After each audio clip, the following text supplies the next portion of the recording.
इससे सुंदर सोच और क्या देखने को मिलेगी।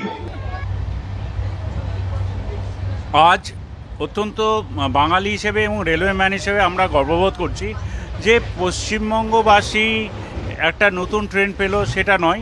এই অমৃত ভারত ট্রেনটি এটি ভারতবর্ষে প্রথম চালু হলো এবং চালু হলো পশ্চিমবাংলা মালদা থেকে এই ট্রেনের শুভ সূচনা হলো আজ বেলা 12:15 নাগাদ।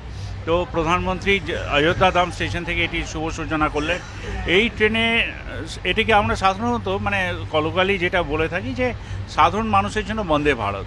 কেননা সাধারণ মানুষের জন্য বন্দে ভারত আমরা বলছি, স্লিপার ক্লাসের কোচগুলি আপনারা যদি দেখেন, এখানে জলের বটল হোল্ডার বলুন বা মোবাইল চার্জার বলুন, মোবাইল চার্জিংয়ের পয়েন্ট বা মোবাইল রাখার যে ফেসিলিটি অত্যন্ত উন্নত মানের।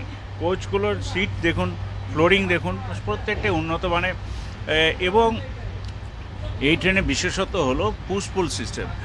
সামনে একটি ইঞ্জিন আছে, পেছনেও একটি ইঞ্জিন আছে। যখন দরকার হবে, যদি রুট চেঞ্জ করতে হয় বা ডাইভারশন করতে হয়, সেক্ষেত্রে আমরা দেখেছি একটি ইঞ্জিনকে কেটে আরেকটি ইঞ্জিন জুড়তে হয় এবং তার জন্য একটু সময় লাগে। তো এই ট্রেনের বিশেষত্ব হলো এই ট্রেনে কোনো সময় লাগবে না, যেই দিকে ডাইরেকশন চেঞ্জ হবে সেই দিকে চলে যাবে। আরেকটি দেখতে পাচ্ছেন, এত হাই স্পিড ট্রেন তবুও জার্কিং নেই। কেন জার্কিং নেই? সেমি পার্মানেন্ট কাপলার লাগানো হয়েছে।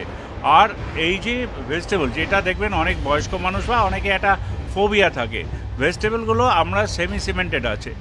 এই ট্রেনে এখন যেটা সবথেকে উল্লেখযোগ্য খবর হলো, সকাল 10:45 আমি একটা সিস্টেম চেক করছিলাম, তখনও ট্রেনটা ফ্ল্যাগড অফ হয়নি।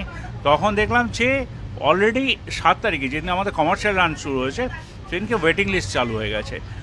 এত ডিমান্ড এই ট্রেনটির। মানুষ